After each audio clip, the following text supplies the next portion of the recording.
И что это будет? Видео. Зачем? А что вы тут палите костры? Почему? Здесь же стадион. Я тут работаю. Так здесь вообще-то люди занимаются спортом. Я работаю. Ну, хорошо. А костры зачем палить? Мусор. Ну, так можно вывести. А Вообще-то штрафы за это. куда я буду вывозить? Здесь люди просто спортом занимаются. Здесь дома. И противно дышать просто.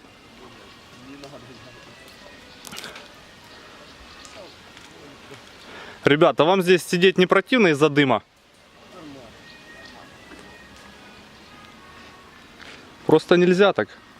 Хорошо. А вам разрешают вообще палить здесь или вы сами? Разрешаю.